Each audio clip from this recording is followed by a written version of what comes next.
밥이나 감자를 조리한 다음에 차갑게 식히잖아요. 그러면 이 저항성 전분이 늘어나요. 그래서 소화 흡수가 좀 덜 되면서 혈당을 덜 올리는 거죠. 아하. 근데 놀라운 건 이걸 다시 데워도 그 효과가 상당 부분 유지가 된다는 거예요. 아, 정말요? 근데 감자는 진짜 더 의외였어요. 보통 생각하기에 찐 감자나 구운 감자가 더 건강할 것 같은데 오히려 기름에 튀긴 감자튀김이나 감자전이 혈당 지수, 그러니까 GI가 훨씬 낮다고요?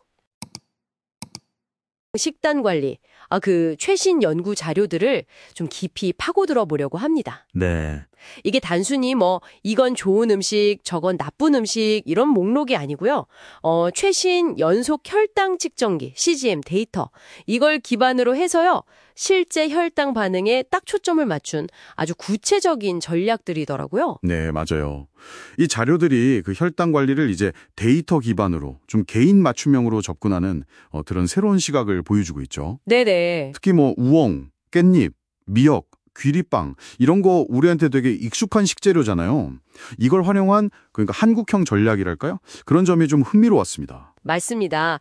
그래서 이번 미션은 이 방대한 정보 속에서 여러분이 진짜 바로 적용할 수 있는 핵심 지식, 그리고 약간은 좀 놀라운 통찰, 이런 걸 뻗어내는 거예요. 네네. 단순히 뭘 먹느냐, 이걸 넘어서서 어떻게 먹느냐, 이게 혈당에 미치는 영향, 여기에 한번 집중해보죠. 자, 첫 번째 포인트부터 볼까요? 네.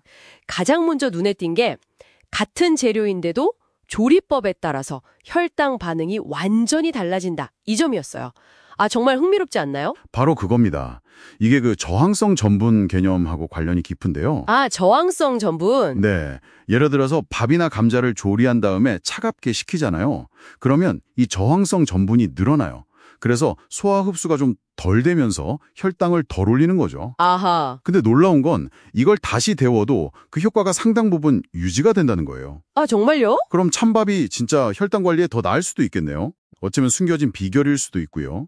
와, 찬밥의 재발견인데요. 근데 감자는 진짜 더 의외였어요. 보통 생각하기에 찐 감자나 구운 감자가 더 건강할 것 같은데 오히려 기름에 튀긴 감자튀김이나 감자전이 혈당 지수, 그러니까 GI가 훨씬 낮다고요? 네, 그게 좀 그렇죠. 찐 감자는 GI가 90이 넘는데 감자튀김은 40대, 감자전은 20대까지 내려가니까요. 아니, 왜 그런 거죠? 튀기는 보통 피하라고 하잖아요. 네, 좋은 지적이신데요. 이게 그 같이 들어간 지방 성분 때문이에요. 지방이 위에서 음식물이 나가는 속도, 이걸 좀 늦추고 전분 흡수 자체를 좀 지연시키는 효과가 있거든요. 아, 지방이 시간을 벌어주는 거네요? 그렇죠. 물론 튀김은 칼로리가 높으니까 양 조절은 당연히 필수고요. 하지만 이게 조리법이랑 다른 영양소, 그러니까 지방 같은 것과의 조합이 혈당 반응에 얼마나 복합적인 영향을 미치는지 이걸 보여주는 아주 중요한 단서죠. 뭐랄까, 요리는 정말 화학 같아요. 그렇군요. 조리법만으로도 이런 차이가 나는데 또 놀라운 게 먹는 순서만 바꿔도 혈당 스파이크를 거의 절반, 최대 51.8%까지 줄일 수 있다. 이런 연구 결과도 있었잖아요. 네, 맞습니다. 그 채소 먼저 전략이죠. 채소 먹고 그다음에 단백질이나 지방 먹고 맨 마지막에 탄수화물 먹는 순서예요. 네, 그 원리가 뭔가요? 원리는 크게 두 가지로 볼 수 있어요. 첫 번째는 채소에 많은 식이섬유가 먼저 들어가서 물리적인 그물망처럼 작용을 해요. 아, 방어막처럼요? 네, 그래서 뒤에 들어오는 탄수화물 흡수를 일단 좀 늦춰주는 거죠. 네. 그리고 두 번째, 이게 어쩌면 더 중요한 기전일 수 있는데 단백질이나 지방을 먼저 먹으면 소장에서 GLP-1이라는 호르몬 분비가 촉진돼요. GLP-1이요? 네, 이 호르몬이 인슐린 분비를 돕고 위 배출 속도도 늦춰줘요. 그러니까 몸이 탄수화물을 맞이할 준비를 하게 만드는 거죠. 뭐랄까, 자, 이제 당 들어온다, 인슐린 준비하고 속도 좀 늦춰, 이런 신호를 보내는 셈이에요. 와, 무슨 특별한 음식을 찾고 이런 게 아니라 그냥 순서만 바꾸는 행동으로 우리 몸의 호르몬 시스템을 이렇게 활용하는 거군요. 듣고 보니까 진짜 스마트한 전략 같아요. 그렇죠. 근데 이게 매번 지키기는 사실 쉽지는 않죠. 습관화가 중요합니다.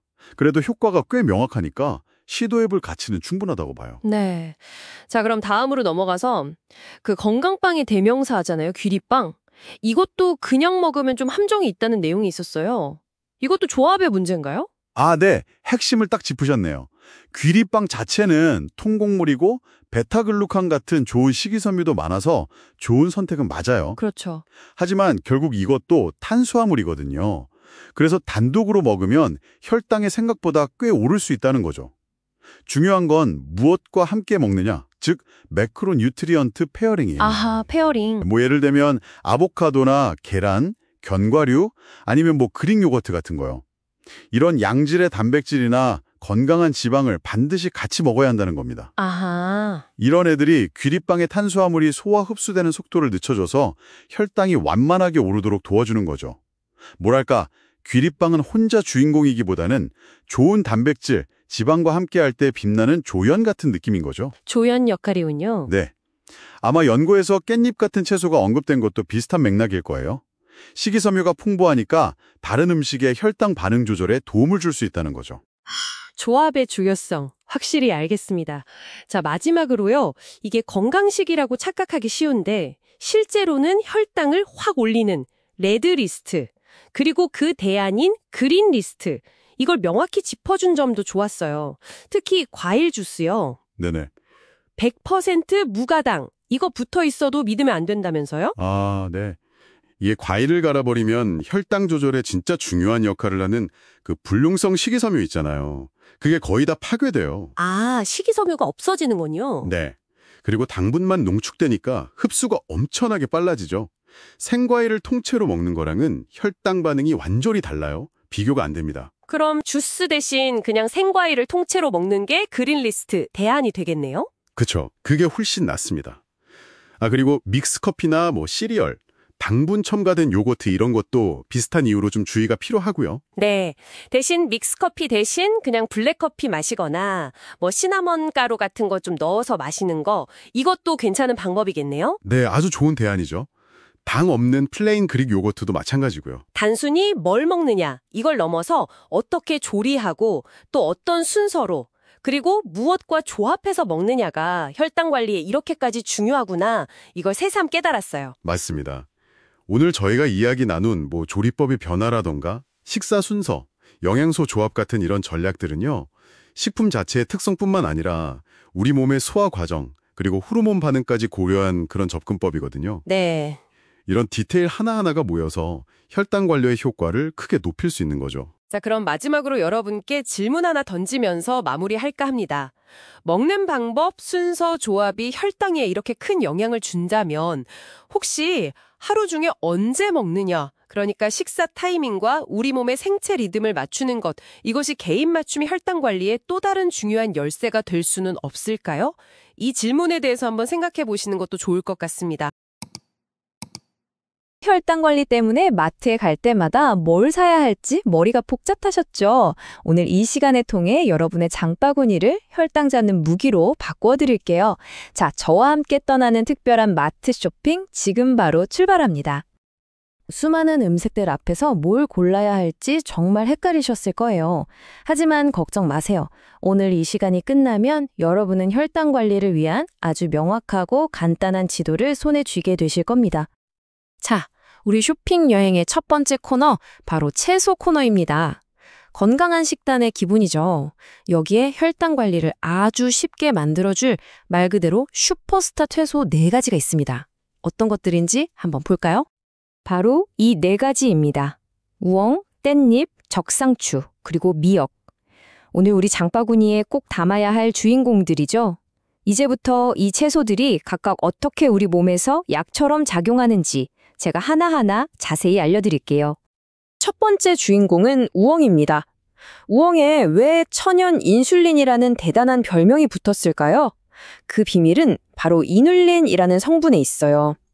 이 이눌린이 우리 몸속으로 들어온 탄수화물이 혈당으로 변하는 속도에 브레이크를 아주 꽉 밟아주는 역할을 하거든요. 와, 정말 놀랍지 않나요? 딱 3주 동안 우엉 10g을 먹었을 뿐인데 식후 혈당이 16%나 덜 올랐다는 거예요. 여기서 진짜 중요한 꿀팁은요. 이 착한 성분, 이눌린이 바로 우엉 껍질에 다 몰려있다는 사실. 그러니까 우엉은 꼭 껍질째 얇게 썰어서 차로 우려 드시는 걸 추천합니다. 다음은 향긋한 깻잎입니다. 깻잎은 우리 몸의 인슐린 조율사라고 할 수 있어요. 깻잎의 풍부한 비타민 K1이랑 로즈마린산이 지쳐있는 췌장의 베타세포를 활성화시키고 몸속 염증을 줄여서 인슐린이 제대로 일할 수 있는 환경을 만들어주는 거죠. 이건 서울대학교 연구에서도 증명된 사실이에요. 인슐린 저항성이 평균 18.4%나 감소했대요. 여기서 효과를 2배로 올리는 비법, 바로 들기름과 함께 먹는 거예요. 들기름의 오메가3가 깻잎의 항염증 효과를 도와주니까 이 조합이야말로 혈당 조절의 드림팀이라고 할 수 있겠죠? 그냥 상추도 아니고 왜 하필 적상추일까요? 비밀은 바로 이 붉은 빛에 숨어 있습니다. 이 예쁜 색을 내는 안토시아닌이라는 성분이 우리 혈관을 염증으로부터 지켜주는 아주 강력한 보호막 역할을 해주거든요. 근데 여기서 제일 중요한 게 있어요. 이 좋은 안토시아닌 성분은 열에 아주 약하거든요. 그래서 적상추는 반드시 꼭 생으로 드셔야 그 효과를 100% 누릴 수 있습니다. 오늘 저녁에 간단하게 삶은 계란 몇 개랑 적상추 듬뿍 넣고 들기름 쓱 둘러서 샐러드로 드셔보세요. 정말 최고예요. 자, 채소 코너의 마지막 주인공은 바로 식이섬유의 왕, 미역입니다. 아니, 왜 왕이라는 별명까지 붙었을까요? 미역은요, 물을 만나면 자기 몸집에 무려 20배까지 불어나요. 이렇게 불어난 미역이 우리 위를 든든하게 채워주니까 포만감도 오래가고 음식물 소화 속도도 확 늦춰주는 거죠. 보세요. 꾸준히 먹기만 해도 공복 혈당이 떨어지고 인슐린 민감도까지 좋아진대요. 여기에 식초를 살짝 더하면 효과가 2배가 됩니다. 식초가 칼슘 흡수도 돕고 탄수화물 소화를 한 번 더 늦춰주거든요. 우리가 미역 초무침을 먹는 데는 다 이런 과학적인 이유가 있었던 거죠. 최고의 궁합입니다. 자, 이제 마트의 중앙 통로로 한번 들어가 볼까요? 사실 이곳에 혈당 관리에 가장 위험한 함정들이 숨어 있습니다. 우리가 무심코 장바구니에 담았던 것들, 어떤 걸 피해야 하는지 제가 정확히 짚어드릴게요. 숫자 9입니다. 뜬금없이 웬 숫자냐고요? 이게 과연 무엇을 의미하는 걸까요? 바로 다음 슬라이드에서 그 정체가 공개됩니다. 아마 좀 충격 받으실 수도 있어요. 네, 맞습니다. 콜라 한 캔에 들어있는 당이 각설탕 9개 분량이에요. 이걸 한 번에 마신다고 생각해 보세요. 특히 이런 음료에 든 액상과당은 흡수 속도가 엄청나게 빨라서 우리 혈당을 말 그대로 수직으로 치솟게 만듭니다. 건강해 보이는 과일 주스도 절대 예외가 아니에요. 와, 이 차이 좀 보세요. 정말 충격적이지 않나요? 똑같은 포도인데 말리는 순간 수분은 쫙 빠지고 설탕만 응축되어서 당 함량이 4배나 높아져요. 건강 간식에 탈을 쓴 혈당 폭탄인 셈이죠. 말린 과일, 이건 정말 피해야 할 1순위입니다. 그리고 건강한 척 우리를 속이는 음식들이 또 있어요. 아침 대용으로 많이 드시는 시리얼? 무설탕이라고 해도 그냥 정제 탄수화물 덩어리고요.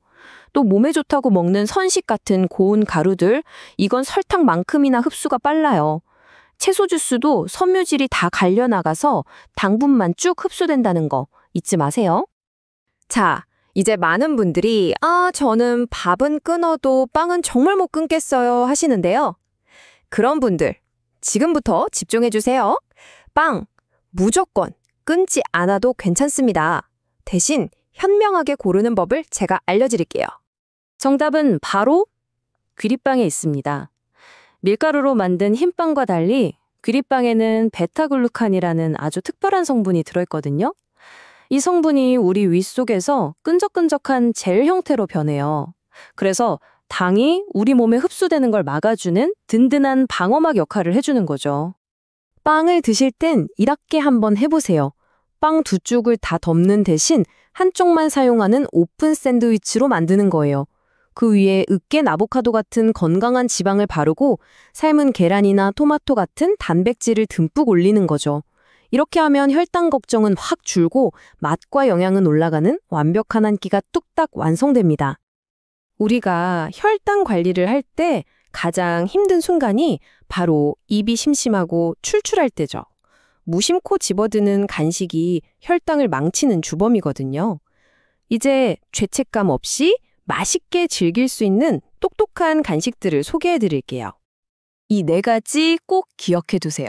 핵심은 뭐냐면 혈당은 거의 올리지 않으면서 건강한 지방이랑 단백질이 포만감을 줘서 혈당을 오히려 안정시켜준다는 거예요. 특히 삶은 계란에 아까 말씀드린 들기름 한 방울 톡 떨어뜨려 먹는 거 정말 최고의 조합이자 완벽한 혈당 관리 간식입니다. 자, 이제 장바구니가 거의 다 찼네요. 계산대로 가기 전에 마지막으로 정말 중요한 비법 하나를 알려드릴게요. 무엇을 먹느냐만큼, 아니 어쩌면 그보다 더 중요한 게 바로 어떻게 먹느냐 하는 건데요. 이 작은 습관 하나가 정말 엄청난 차이를 만들어냅니다. 바로 식사 순서입니다. 무조건 채소를 가장 먼저 드세요. 김치나 나물 같은 반찬으로 위에 1차 방어막을 치는 겁니다. 그 다음엔 계란이나 고기, 생선 같은 단백질과 지방으로 2차 방어막을 세우고요. 그리고 밥이나 빵 같은 탄수화물은 가장 마지막에 먹는 거죠. 이 이중 방어막이 탄수화물 흡수 속도를 아주 효과적으로 늦춰서 혈당이 급격하게 오르는 걸 막아줍니다. 오늘 배운 것들 사실 그렇게 어렵지 않죠. 가장 중요한 건 바로 실천입니다. 오늘 저녁 식사부터 한번 시작해 보시는 건 어떨까요? 당신의 첫 숟가락이 어떤 반찬으로 향하느냐, 그 작은 선택 하나가 여러분의 건강에 아주 큰 변화를 가져올 겁니다.